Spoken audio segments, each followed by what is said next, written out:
आज के नाटक का शीर्षक है मुट्ठी में गोश्त।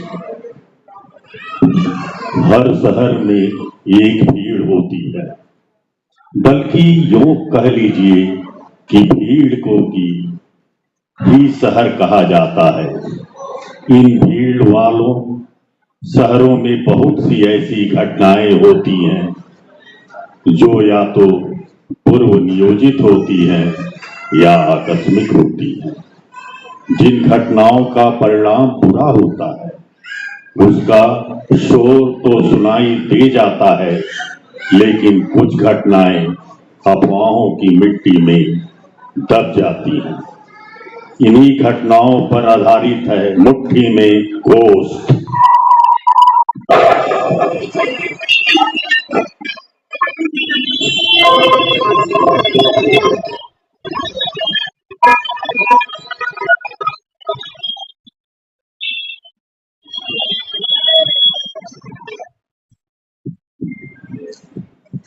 भीड़ भीड़ भीड़, इधर भीड़ उधर भीड़, जिधर देखो भीड़ ही।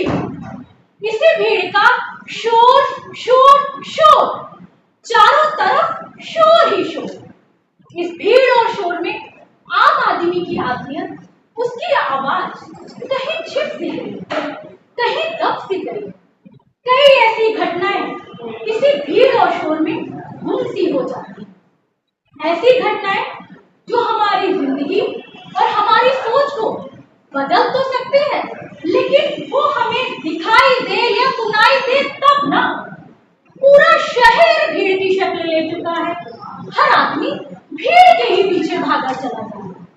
लेकिन हमारा दायित्व है कि हम आपको दिखाते रहे और जताते भी रहे। आइए अब चलते हैं हमारे सत्तार भाई के। सत्तार भाई जो कि देवी देवताओं की मूर्तियां बनाकर अपना और अपने परिवार का जीवन यापन करते हैं। यही नहीं, उनकी पत्नी शबनम समय समय पर तिरंगा झंडा बनाकर लोगों में बांटा करती। सच में जब कब तिरंगा झंडा की सड़कों पर दिख जाए तो ऐसा लगता है कि 26 जनवरी 15 अगस्त पर 2 अक्टूबर आए। वहीं सत्तार भाई की शहनाई, गांव की ऐसी कौन सी शादी होगी जहां उनका शहनाई वादन ना हो। सत्तार भाई का शहनाई वादन पूरे गांव की शादी के लिए शुभ माना जाता है।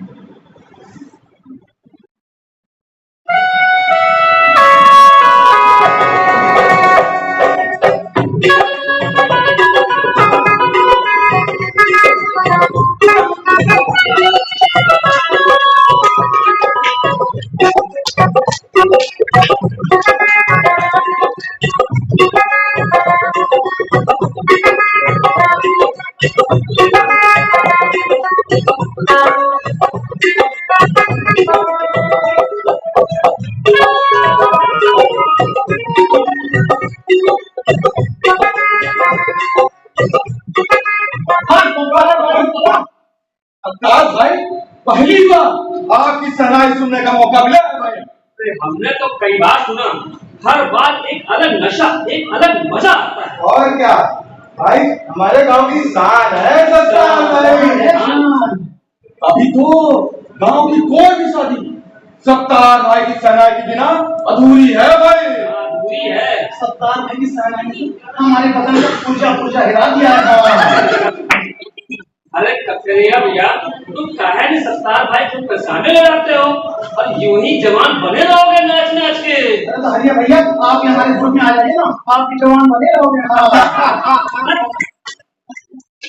अच्छा भाई लोग, शबनम मेरा अब घर में इंतजार कर रही है। गणेश चतुर्थी का अब त्योहार आने वाला है, मुझे मूर्तियां भी बनानी है, तो भाई लोग चलते हैं। ठीक है भाई लोग। ठीक है सत्तार भाई। सत्तार भाई, प्रोग्राम हो कहीं हो तो बताइएगा जरूर। आप गांव के हीरा है। अच्छा चलिए।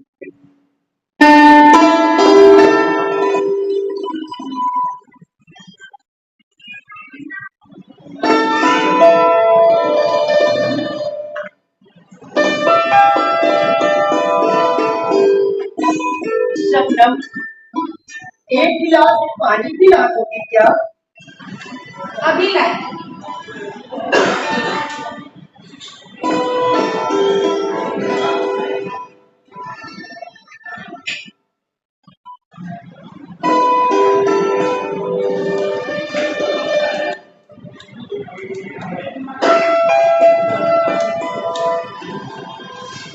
ये लीजिए, बिस्किट के साथ पानी पीजिए।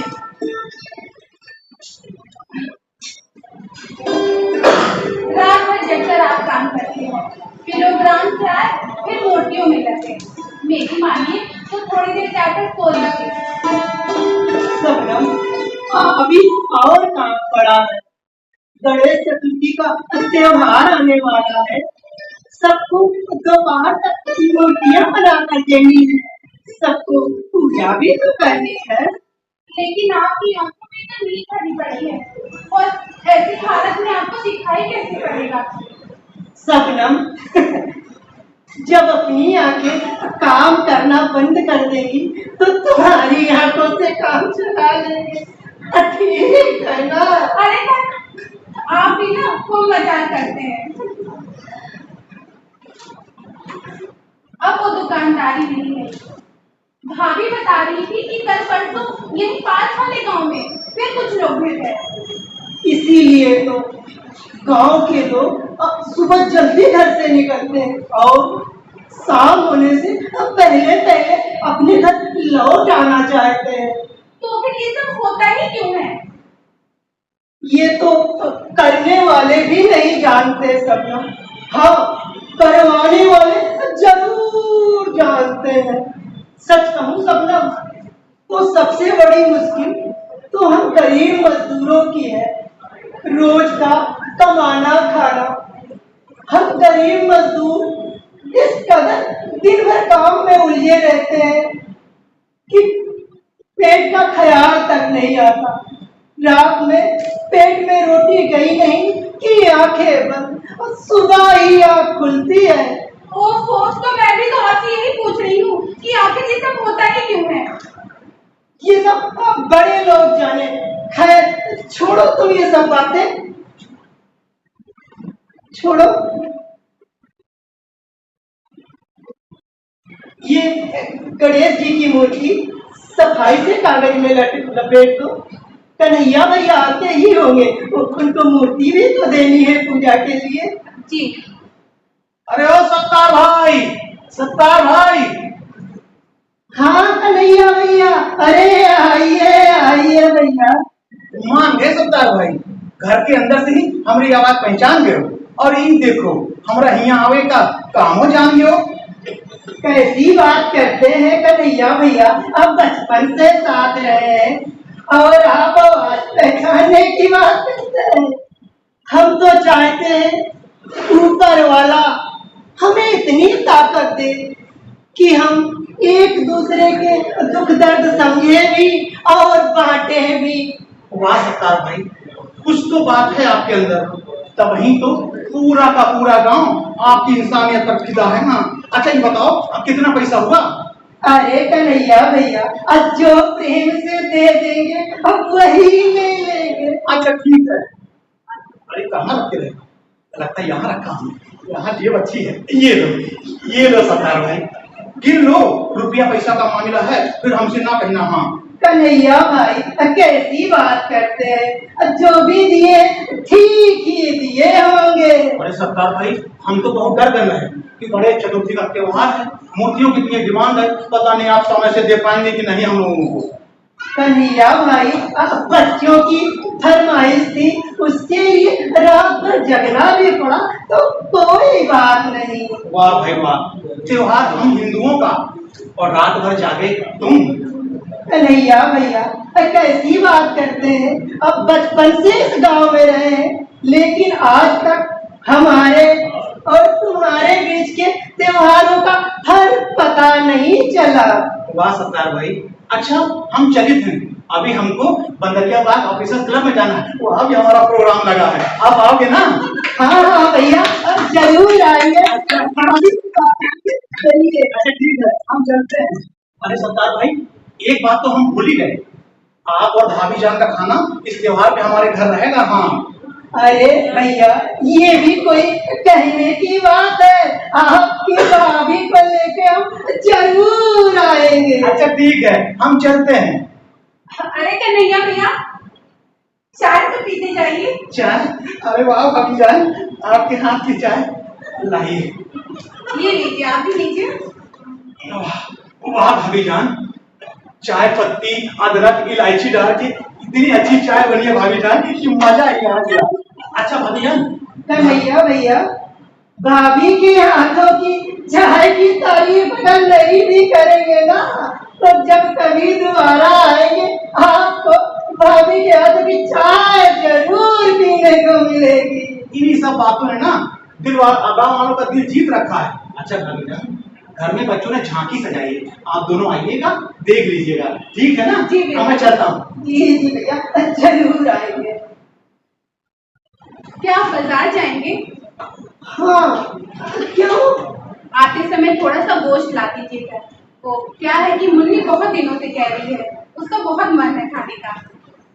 हाँ हाँ ठीक है, लेकिन अगर पैसे बचे तो। ठीक है। शबो, अरे ओ शबनम, लो आ गई तुम्हारी बड़बड़ा भी। अच्छा अच्छा संभालो। अरे भाभी आप कैसी हैं? आप? हम तो बिल्कुल ठीक है। और तुम बताओ, तुम कैसी हो? मैं भी बिल्कुल ठीक हूँ। बस आप ही को याद कर रही थी। आप आ जाती हैं तो बहुत अच्छा लगता है। हमको भी बहुत ही अच्छा लगता है। अच्छे लोगों से मिलकर तो बहुत ही अच्छा लगता है। हाँ भाभी, आप भी ना सही कह रहे हैं शब्बू। अपने लिए तो हर कोई जीता है, लेकिन आप दोनों हमेशा दूसरों के लिए जीते हैं। भाभी, ये सब आपका बड़प्पन है, लेकिन पहले आप ये बताइए कि आप कहाँ से आ रही हैं? हम अरे यहीं से तो आ रहे थे, लेकिन जाना कहाँ है हम तो भूल ही गए। हाँ याद आया, मूर्ति। सत्तार भाई, एक गणेश जी की मूर्ति हो तो दे दीजिए। ऐसे हाँ? बाद में दे देंगे। हाँ हाँ भाभी, अब पैसे कहीं भागे नहीं जा रहे हैं। ये लीजिए मूर्ति। वाह सत्तार भाई वाह, कितनी सुंदर मूर्ति है। ऐसा लगता है जैसे बप्पा खुद ही वो रखेंगे। अरे सत्तार भाई, आपकी तबीयत तो ठीक है ना? तबीयत का क्या है भाभी? अब इस उम्र में खुद का ख्याल खुद से ही रखना पड़ता है भाभी। अरे ना हो तो बच्चों की बात चली जाइए। अब कोई बुलाए तब ना जाए भाभी। हमने जो अपना फर्ज था सो तो पूरा कर दिया। पेट काट कर पढ़ाया लिखाया, अब जो बड़े शहर में नौकरी लग गई तो भूल गए हैं माँ बाप को। अरे सत्तार भाई, आजकल के बच्चे जब ज्यादा पढ़ने जाते हैं ना, तो उनका दिमाग खराब हो ही जाता है। सही कह रही है भाभी। आजकल के बच्चे माँ बाप को अपने पास रखने में भी बेइज्जती महसूस करते हैं। अब इस मर्ज की कोई दवा भी तो नहीं है भाभी। दवा? हाय भैया, हम तो भूल ही गए, हमें उनके लिए बाजार से अभी दवाई लेनी है। अच्छा अभी हम चलते हैं, बाद में आएंगे। नमस्ते। नमस्ते। रुकिए भाभी। क्या करता भाई? भाभी ये पैसे रख लीजिए, रख लीजिए। दवाई के लिए जरूरत पड़ेगी। रख लीजिए। रख लीजिए भाभी। आप दोनों रख कितना लीजिए। ख्याल रखते हैं। अच्छा हम जल्दी वापस कर देंगे। नमस्ते।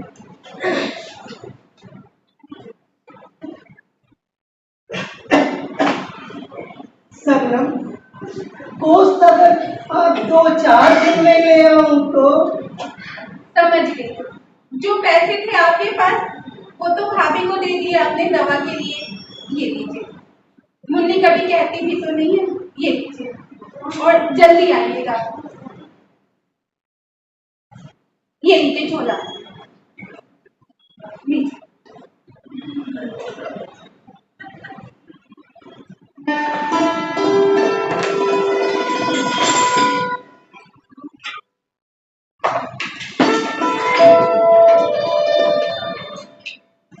बोलो भाई, क्या हाल है? बढ़िया बढ़िया बढ़िया। क्या है? ठीक है?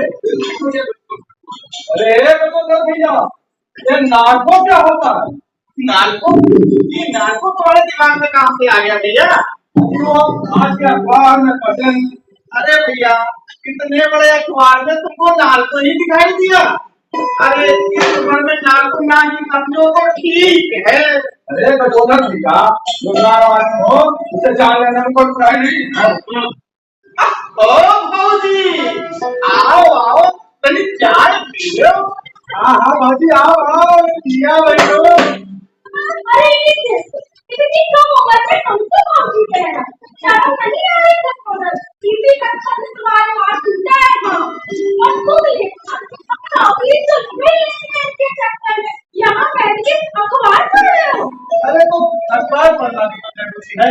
जैसे क्या हो रहा है, कैसे हो रहा है, ये भी पढ़ना की जरूरी है। अरे तो ये बताओ, अखबार में खबर है कि नहीं? लेखपाल बाबू खूब लेकर कपड़े में नाक पे लाठी मुझे गाँव की हूँ।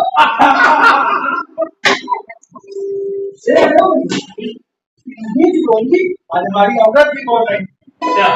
जब पैसा लाकर हाथ में देते थे तब नहीं कहती थी नोटों की टंकी कहाँ से आ गई, तब तो कहती चलो बेटी और बात में।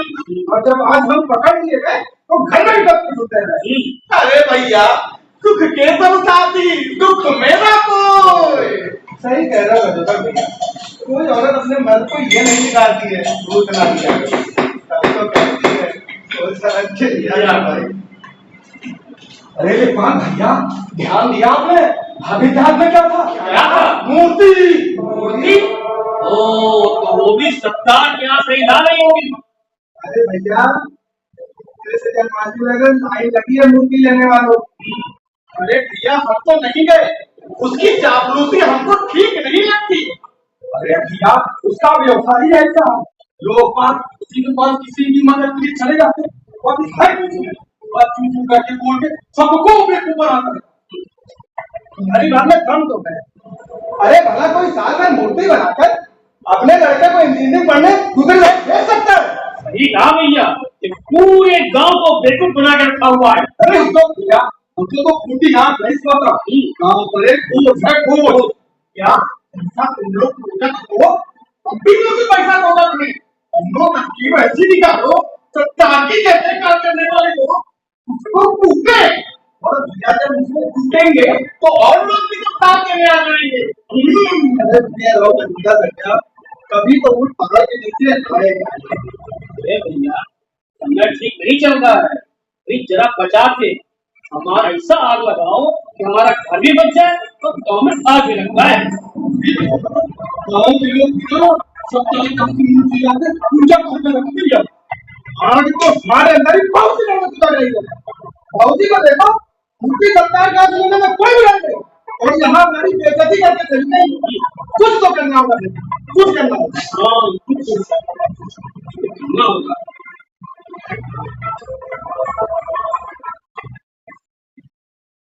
आदाब भाई लोग, आदाब।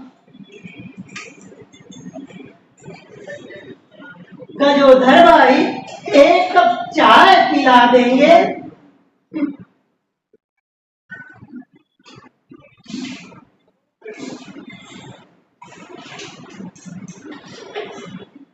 और लेखपाल भाई, सब ठीक है ना?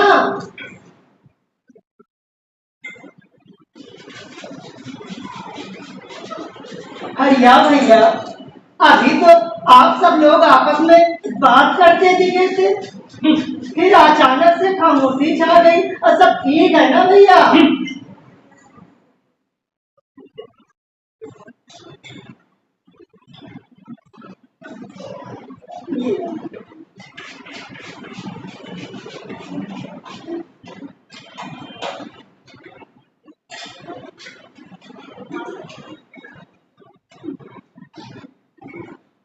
रुको सत्तार,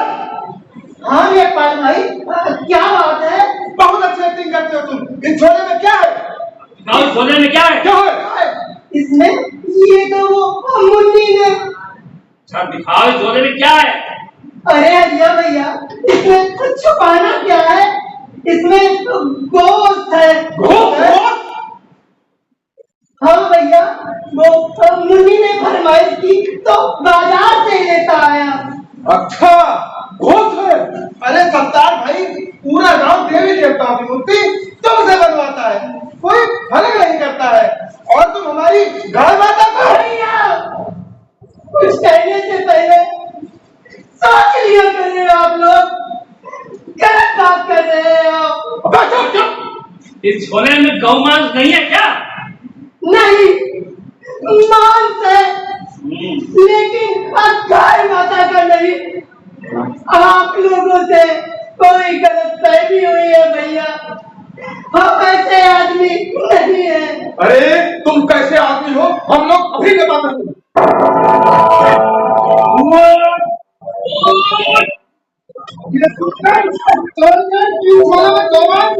हमारा खून कौन सा? अरे भाई, अरे भाई, हमें मत मारो, हमें मत मारो भाई, हमें मत मारो।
पंडित जी, हम सब नहीं छोड़ेंगे।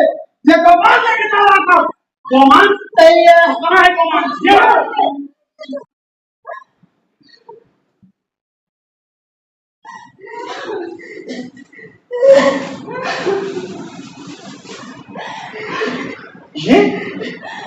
ये है गोमांस।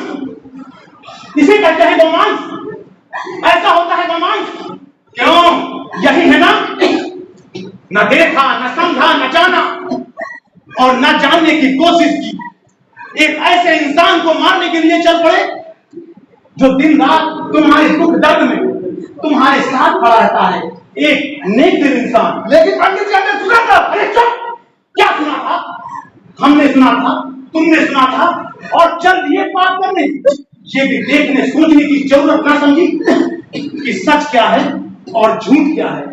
अरे ऐसे ही दंगे फैलते हैं, ऐसी अफवाहें फैलती है, और सत्तार जैसे नेक इंसान को रुलाकर तुम लोगों ने दुख को आमंत्रित किया है। और वो दुख कब और कहां से मिलेगा, ये तो ऊपर वाला ही जानता है। उठो उठो सत्तार भाई, उठो।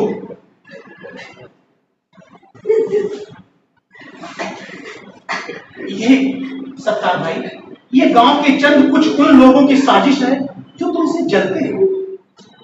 भीड़ जितनी बहादुर होती है उतनी ही डरपोक होती है। ना ही वो इकट्ठा होने के समय कुछ सोचती है और ना ही बिखरने के समय। तुम एक अच्छे और सच्चे इंसान हो सत्तार भाई, और रहोगे। तुम इसे हादसा समझकर भूल जाओ सत्तार भाई। मैं भटके हुए लोगों की तरफ से तुमसे माफी मांगता हूं सत्तार भाई। तुम इन्हें माफ कर दो। सबनम, सत्तार भाई को घर ले जाओ।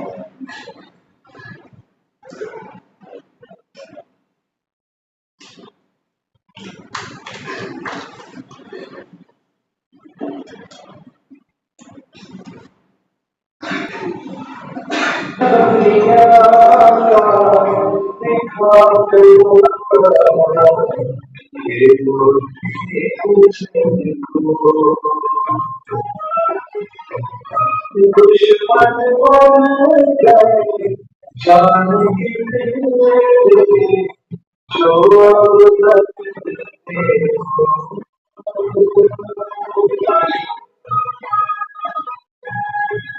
चलो चलो भूल जाओ, समझो रात गई बात गई। नहीं पंडित जी, आज आप अगर समय से न आते तो हम लोगों के हाथों बहुत बड़ा अनर्थ हो जाता। नहीं हरिया, वो जो ऊपर बैठा चाहता था वही हुआ, मैं करने वाला कौन हूँ। लेकिन पंडित जी मेरे मन में एक विचार था। हाँ बताओ लेखपाल। जहाँ तक मैं आपको जानता हूँ, आपने ना ही किसी मांस को छुआ होगा, ना ही हाथ लगाया होगा, तो आपने कैसे जान लिया झोले में मांस नहीं है? ये सच है लेखपाल कि मैंने आज तक कभी मांस को ना देखा ना छुआ। अरे तुम छूने की बात करते हो लेखपाल, मैंने तो कभी गौर से भी नहीं देखा, लेकिन हाँ मैंने उससे भी कोमल चीज देखी है, और वो है सत्तार जैसे नेक इंसान का दिल। मैं उसको बहुत पहले से जानता हूँ, उसकी मन की उसकी भावनाओं को अच्छी तरह से समझता हूँ। जब तुम लोग सत्तार को पीट रहे थे उस समय मैं अगर कोई दलील देता बहस करता तो ये भीड़ मेरी बात नहीं मानती। किसी ना किसी को तो समस्या को हाथ में लेना ही था, और जब मैंने मांस के टुकड़े को हाथ में लिया तो मुझे बिल्कुल भी घिन नहीं आई, क्योंकि मैंने मांस के टुकड़े को नहीं, मैंने समस्या को हाथ में लिया। और मुझे खुशी है कि मेरे छूने मात्र से ही समस्या समाप्त हो गई, एक निर्दोष दोषी होने से बच गया। पंडित जी सत्तार वाले गाँव छोड़कर जा रहे हैं। रोको रोको ने रोको,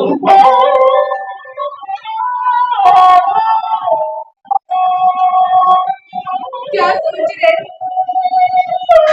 कुछ नहीं, कुछ नहीं। कुछ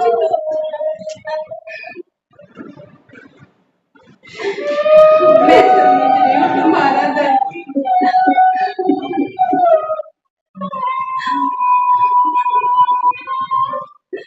इतना सब कुछ होने के बाद यहाँ और यहाँ से आगे खुला नहीं पाओगे यही ना? कैसे बोल सकता हूँ, कैसे बोल सकता हूँ शबनम। अपना गाँव, अपना खेत, अपना घर कैसे भूल सकता हूँ। इनमें से कुछ भी बुलाना इतना आसान नहीं है। मैं समझ रही हूँ तुम्हारा दर्द, लेकिन अब जिंदगी इस तरह भी तो नहीं बिता सकते हैं ना। चलो यहाँ से खुदा के लिए लौट ही चलो।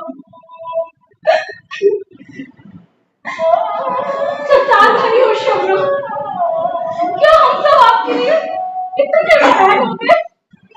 नहीं भाभी, ऐसी कोई बात नहीं है। हम सब तो रहना चाहते थे और रह भी रहे, चली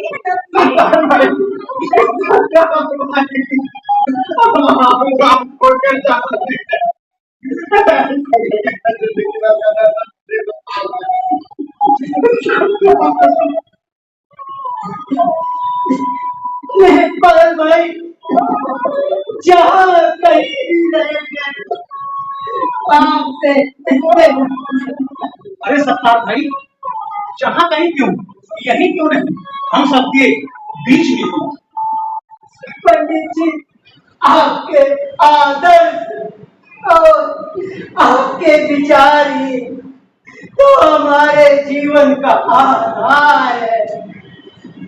बस आप हमें आशीर्वाद दीजिए, जहाँ कहीं भी रहे खुश रहे। देखो सत्तार, नहीं पंडित जी, अब हमें मत रोकिए, जाने दीजिए हमें। शबनम, कुछ लोगों के अपराध की सजा पूरा गांव क्यों भुगते? तुम जैसा सोच रही हो, तुम्हारी जगह कोई और होता तो वो भी यही सोचता। भीड़ कुछ करने से पहले नहीं सोचती है, वो पागल हो जाती है। लेकिन आखिर वो एक भीड़ होती है। सत्तार भाई, तुम एक अच्छे और सच्चे आदमी हो। तुम्हारी अच्छाई और सच्चाई के बीच में एक ताकत है। देखो देखो सत्तार भाई, ये कितने शर्मिंदा हैं। इन्हें भी एहसास हो गया है कि इनसे अपराध हुआ है और पश्चाताप के आंसू इनकी आंखों में है। इन्होंने अपने उस अपराध को पश्चाताप के आंसू से धोने की कोशिश की है। सत्तार भाई, क्या तुम अपने भाइयों को माफ नहीं करोगे सत्तार भाई?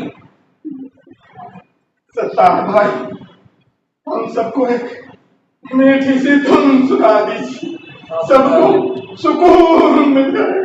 आइए आइए सत्तार भाई, यहाँ बैठिए और सबको एक मीठी सी धुन सुनाइए। आइए, सबका मन हल्का कर दीजिए।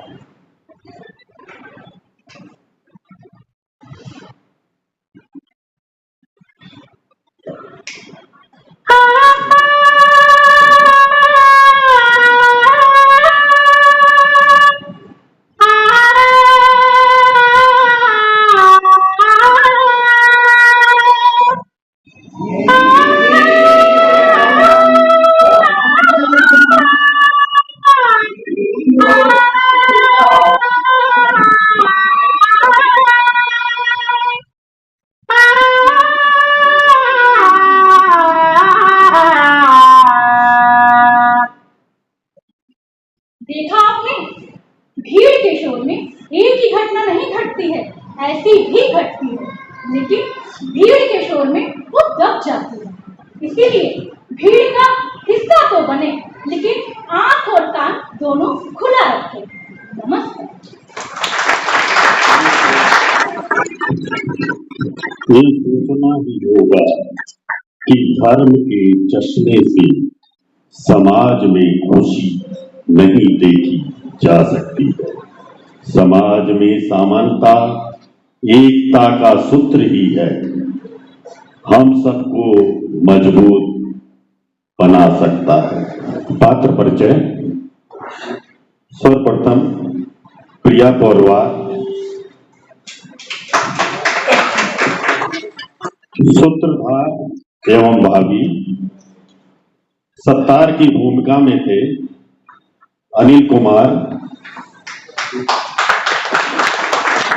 कार्यरत हैं विद्युत कंट्रोल में, और इन्होंने पहली बार हम लोगों के लिए प्ले किया स्टेज का।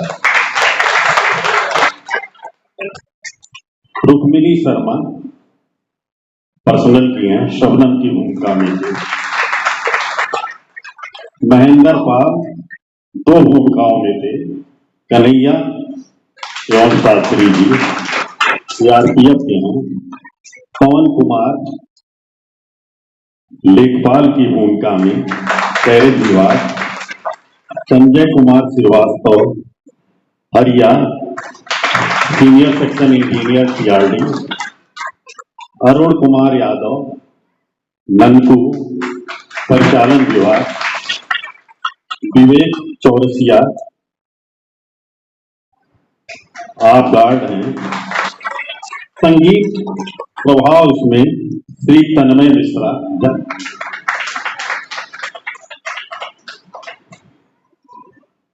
मंच सज्जा श्री राजकुमार। ध्वनि प्रभाव श्री राशि दुबे। जय हिंद। प्रकाश परिकल्पना श्री पंकज जी। वेशभूषा शालिनी कोहली। अच्छा, वेशभूषा मनीष पांडे। इस नाटक का निर्देशन प्रिया पुरवार जी ने किया है। तो हम आगे आ जाए, पहचान लेंगे।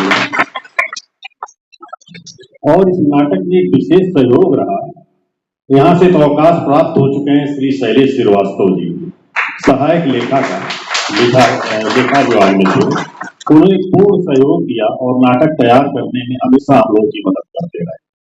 धन्यवाद।